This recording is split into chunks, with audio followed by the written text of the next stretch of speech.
Hello my dear listeners, कैसे हैं आप सब। उम्मीद करते हैं कि आप सब बिल्कुल ठीक है होंगे। तो चलिए कहानी की शुरुआत करते हैं। उससे पहले अगर आपको ये स्टोरी अच्छी लगती है तो प्लीज़ चैनल को सब्सक्राइब कीजिए, बेल आइकन को प्रेस कीजिए एंड लाइक एंड कमेंट्स करना ना भूलें। तो चलिए कहानी को शुरू करते हैं। दो जीस एक जार। अब आगे। दिया ने खुद को संभालते हुए कहा, हमें अब पार्टी में चलना चाहिए। दिया ने जैसे ही कदम बढ़ाया, जोरदार बादल गरजने लगे और बिजलियां कड़कने लगी। दिया के कदम रुक गए। अमय उसके पीछे खड़ा मुस्कुराते हुए कहा, क्या हुआ, तुम रुक क्यों गई। दिया पीछे मुड़ी और अमय को देखते हुए कहा, आपको बहुत मज़ा आ रहा है, आप रुक गए, चलिए मेरे साथ। टेरेस। अनिरुद्ध ने अनाया को अपनी गोद में बिठाए हुए उसके बालों को सहलाते हुए कहा, क्या हुआ जान, आपको मेरा तरीका अच्छा नहीं लगा क्या। अनाया अनिरुद्ध की गोद से उठते हुए कहा, आप ना बहुत बदतमीज़ हो गए हैं, चलिए हमें दिया के पास चलना चाहिए। अनिरुद्ध खड़ा हुआ और कहा, अच्छा जी, हम बदतमीज़ हो गए। अनाया अनिरुद्ध के करीब गई और अपने बाहों का हार बना अनिरुद्ध के गले में डालते हुए कहा, हाँ आप बहुत बदतमीज़ हो गए हैं। अनिरुद्ध ने अनाया की कमर पर अपने हाथ रखते हुए कहा, अब आप ऐसे टची होंगे तो बेचारा ये दिल कितना कंट्रोल करेगा। अनिरुद्ध ने जैसे ये कहा, अनाया खिलखिला के मुस्कुरा उठी। अनिरुद्ध भी मुस्कुरा उठा। अनाया ने अनिरुद्ध की नाक पकड़ उसे खींचते हुए कहा, आपको पता है आप बहुत शरारती हो गए हैं। अनिरुद्ध ने मुस्कुराते हुए कहा, हाँ अब जब मेरी होने वाली वाइफ इतनी क्यूट, इतनी हॉट होगी तो मैं तो नोटी तो रहूँगा ना। अनाया ने मुस्कुराते हुए कहा, अच्छा जी, मेरे होने वाले हबी जी। फॉरेस्ट। जंगल के बीचों बीच बने राजवीर के घर में जैसे ही सनी एंटर हुआ, उसने घर को देखते हुए कहा, कि राजवीर सर इस लकड़ी के घर में कैसे रह लेते हैं, वो भी जंगल के बीच। सनी उस लकड़ी के घर को चारों तरफ देख रहा था। तभी उसे एक रूम दिखा जिस पर डेंजर का निशान बना हुआ था। सनी उस रूम के पास गया और रूम के डोर पर बने निशान को देखते हुए कहा, सर जी पागल वागल है क्या, ऐसे रूम के डोर पर कौन डेंजर का निशान बनाता है। सनी ने अपने फ़ोन निकाल जल्दी से उस डोर पर बने निशान का फ़ोटो क्लिक कर लिया और अपने आप से कहा, चल बेटा सनी, इस डेंजर में अपने कदम रख दे, जो होगा देखा जाएगा। सनी ने जैसे ही डोर खोला, सामने का नज़ारा देख उसकी आंखें शौक से बड़ी हो गई।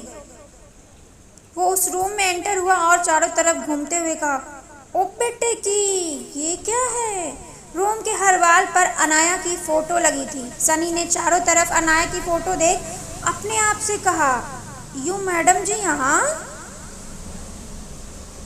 क्या कर रही हैं, मेरा मतलब उनकी इतनी सारी तस्वीरें यहाँ क्या कर रही हैं। सनी ने अपने फ़ोन से वाल की फ़ोटो निकालने लगा। तभी उसकी नज़र डोर पर पड़ी, जिसे देख उसे एक और झटका लगा, क्योंकि डोर के फ्रंट पर डेंजर का निशान लगा था और डोर के बैक पर किसी आदमी की तस्वीर थी जिस पर क्रॉस का निशान लगा हुआ था। सनी डोर के पास गया और उस फोटो को देखते हुए कहा, भाई कौन हो तुम जिसके ऊपर ये क्रॉस बना है, या तो तुम टपक चुके हो या वो तुम्हें टपकाने वाले होंगे। सनी ने जल्दी से उस तस्वीर की फ़ोटो क्लिक की और कहा, मुझे ये मैम को भेजना होगा, राजवीर सर जैसे ही दिखते हैं वो ऐसे हैं नहीं। सनी धीरे धीरे वाल के करीब गया और उसने अनाया की फ़ोटो पर जब ध्यान से देखा तो वाल पर जितने फ़ोटोज़ लगे हुए थे सब पर एक बात कॉमन थी, सब पर एक चीज़ लिखी हुई थी, तुम सिर्फ मेरी हो। सनी ने जैसे ही वो पढ़ा, उसके पैरों तले ज़मीन हिल गई। उसने अपने आप से कहा, ओ तेरी, मतलब राजवीर सर जी मैम से प्यार करते हैं। नहीं नहीं, प्यार नहीं, पागलों वाला प्यार। ऐसे उनकी तस्वीर का मेला लगा के रखा हुआ है।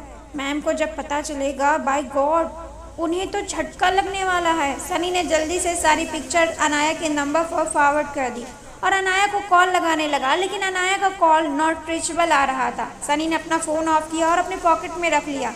तभी उसकी नज़र टेबल पर गई जहाँ एक फ़ाइल रखी हुई थी। सनी टेबल के पास गया और जैसे उसने वो फाइल उठाई तभी उसके सर पर उसे कुछ फील हुआ। सनी डरते हुए पीछे मुड़ा तो सामने का नज़ारा देख उसके चेहरे का रंग उड़ गया। सामने राजवीर उसके सर पर गन पॉइंट किए हुए उसे घूर रहा था। सनी के हाथ से फाइल छूटकर ज़मीन पर गिर गई। सनी ने राजवीर को देखते हुए कहा, थैंक गॉड आप सेफ हैं। सनी ने जैसे ही कहा, राजवीर के चेहरे के एक्सप्रेशन बदल गए। राजवीर ने सवालिया नज़रों से बस सनी को देख रहा था। सनी ने बनावटी हंसी हंसते हुए कहा, मैम ने सही कहा था, आप मुझे यहीं पर मिलोगे। राजवीर ने सनी को ऊपर नीचे देखते हुए कहा, कौन हो तुम? और यहाँ क्या आप बकवास कर रहे हो? तुम्हारी हिम्मत कैसे हुई मेरे घर में घुसने की?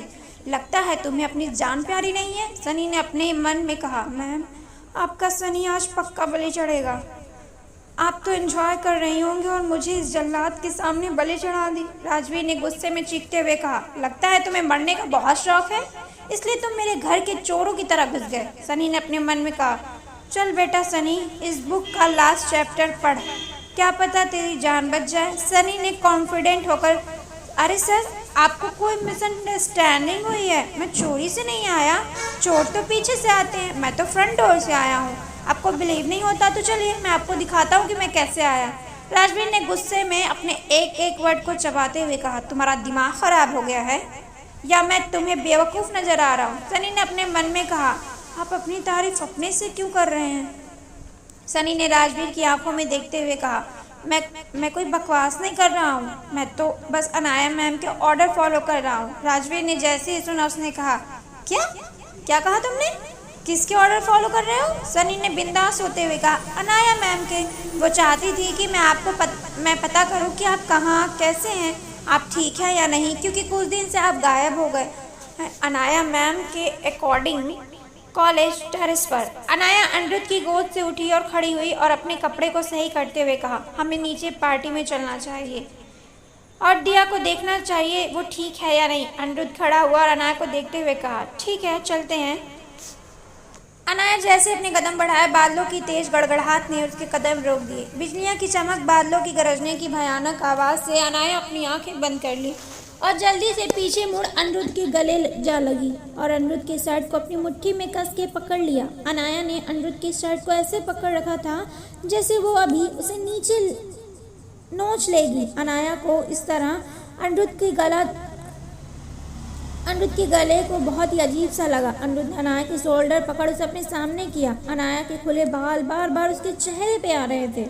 अनाया अब भी अपनी आंखें बंद कर रखी थी और अनिरुद्ध को पकड़ रखा था। इस वक्त अनाया के चेहरे पर एक कशिश थी जो किसी को भी अट्रैक्ट कर सकती थी। अनिरुद्ध ने अनाया को देखते हुए कहा। जान, क्या हुआ? आंखें खोलो और मैं कहीं नहीं जा रहा हूँ। अनाया ने आंखें बंद किए हुए और अनिरुद्ध को पकड़े हुए कहा। नहीं, जब ये बादल इस तरह गरजते हैं मेरी ज़िंदगी में तूफ़ान आता है।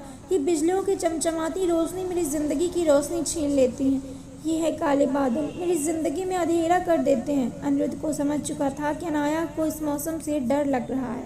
अनिरुद्ध ने अनाया को साइड से हक करते हुए उसे अपने करीब की और कहा। ऐसा कुछ नहीं अनाया, मैं हूँ ना तुम्हारे साथ। तुम्हारी लाइफ में अब कोई तूफ़ान नहीं आएगा।